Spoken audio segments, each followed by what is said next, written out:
Press club में मैं आप सबका स्वागत करता हूँ। मेरे साथ जयशंकर ठाकुर जी जो जिला विभाग के मंत्री हैं, शांति कार्यकारी अध्यक्ष भी हैं, आदरणीय ठाकरे जी हमारे विधायक भी हैं और शहर अध्यक्ष भी हैं, आदरणीय जी, आदरणीय मोदी जी, कपूर जी और विशाल जी और सभी हमारे पत्रकार साथीगण।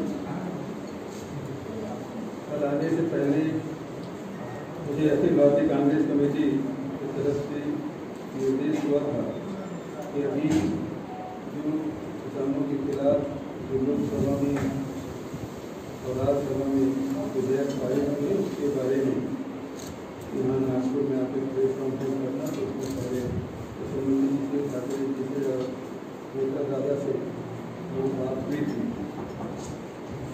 आदरणीय साथियों, मोदी जी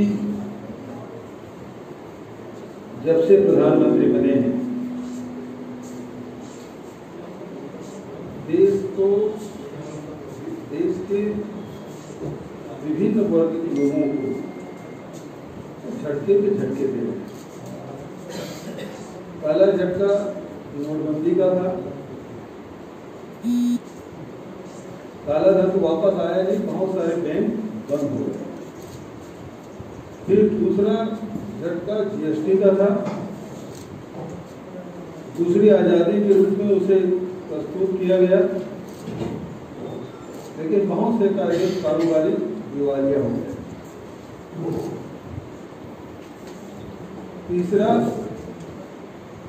लॉकडाउन अचानक घोषित किए, करोड़ों लोग बेरोजगार हो गए और पैदल अपने घर जाने के लिए बात की। अभी फिर से एक झटका उन्होंने दिया है जो एक काले कानून के रूप में हमारे सामने है। इसके पहले आपने देखा कि एयरपोर्ट नीलाम कर दिए गए, रेलवे स्टेशन नीलाम कर दिए गए और अब बारी किसानों की जमीन पर है। काला कानून उन्होंने कृषि उपज व्यापार वाणिज्य संवर्धन और सरलीकरण विधेयक 2020, इसमें उन्होंने कहा एक राष्ट्र एक व्यापार। दूसरा संशोधन उन्होंने किया कृषक सशक्तिकरण संरक्षण, कीमत आश्वासन और कृषि सेवा पर करार विधेयक 2, जिसे कॉन्ट्रैक्ट फार्मिंग के रूप में हम सब जानते हैं।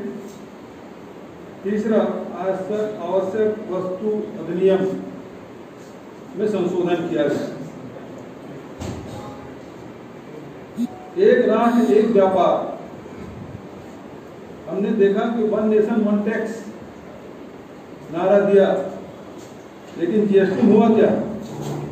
5 स्लैब बने हुए हैं, 0% से लेकर 28% तक। और स्थिति ये है कि जीएसटी का पैसा जो उत्पादक राज्य है उन राज्यों को 5 वर्ष तक के जो अंतर की राशि है उसे देने की बात उन्होंने कही थी, लेकिन इस वर्ष अप्रैल से लेकर आज तारीख तक जीएसटी का अंतर का राशि नहीं मिला है।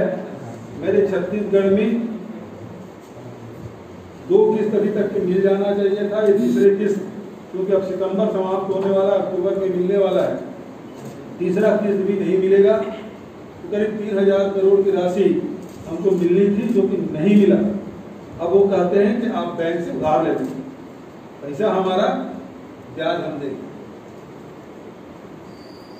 वैसे ये कहते हैं एक राष्ट्र एक व्यापार, एक शब्द और जोड़ना था और वो शब्द है दर। एक राष्ट्र है, एक व्यापार है, एक ही कीमत होना चाहिए, एक ही दर होना चाहिए, जो कि उन्होंने नहीं किया।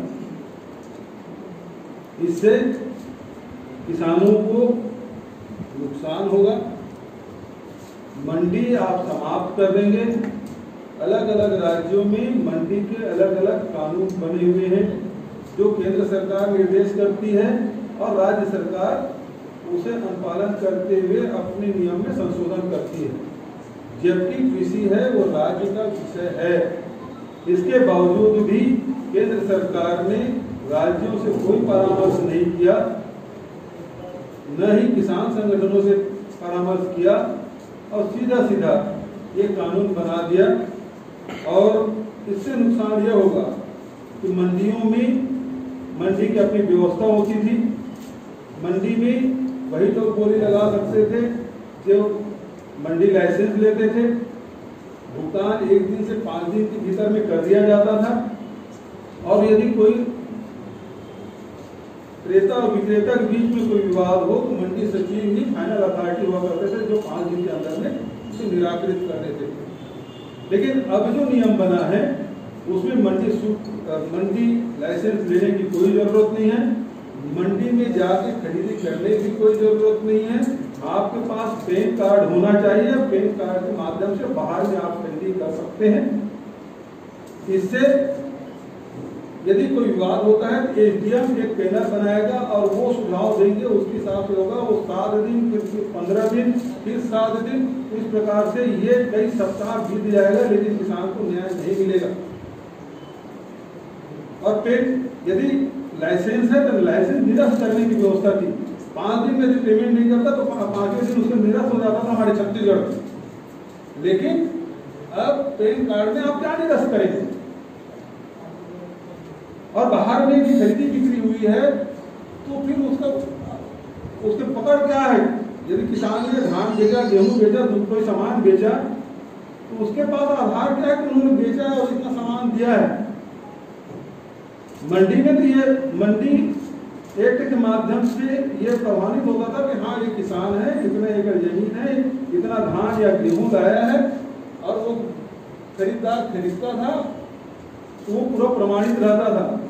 लेकिन अब बाहर मंडी के बाहर में खरीदी होगी, पैन कार्ड के माध्यम से खरीदी होगी, तो आप कैसे उससे जस्टिफाई करेंगे कितना अनाज उन्होंने बेचा या उन्होंने खरीदा, पैसा दिया नहीं दिया, और उसका निराकरण कैसे होगा? तो इसका मतलब ये है कि मंडी को आप समाप्त करना चाहते हैं। और मंडी यदि समाप्त होगा तो मंडी में कार्यरत कर्मचारी जो जिन प्रदेशों में मंडी की व्यवस्था है, जिसमें हजारों मंडी कर्मचारी हैं, अधिकारी हैं, उनके पास कोई काम नहीं रहेगा। सारा इंफ्रास्ट्रक्चर जो बना हुआ है, जो पिछले 6-7 दशक से जो मंडी का स्ट्रक्चर तैयार किए हैं, अब वो स्ट्रक्चर समाप्त हो जाएगा। जो अड़तिया काम कर रहे थे, जो तोलिया काम कर रहे थे, जो हमार काम कर रहे थे, वो सारे लोग बेरोजगार हो जाएंगे। जो ट्रांसपोर्टर काम कर रहे थे उसके पास भी कोई काम नहीं रहेगा। दूसरा, जो कॉन्ट्रैक्ट फार्मिंग की बात है, कॉन्ट्रैक्ट फार्मिंग करने की व्यवस्था आपने कर दी, मतलब सीधी सीधी बात है, आप अपने खेत में मजदूर हो जाएंगे, आप मालिक नहीं रहेंगे।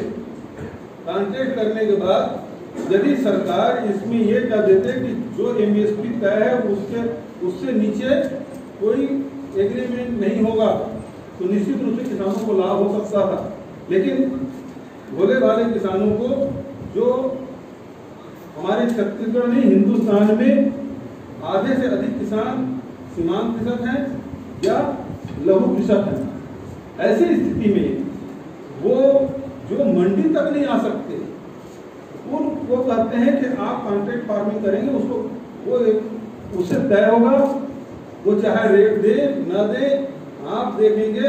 इस प्रकार से अभी फसल बीमा निजी कंपनियों का हाथ में दिया गया था। रिजल्ट क्या है?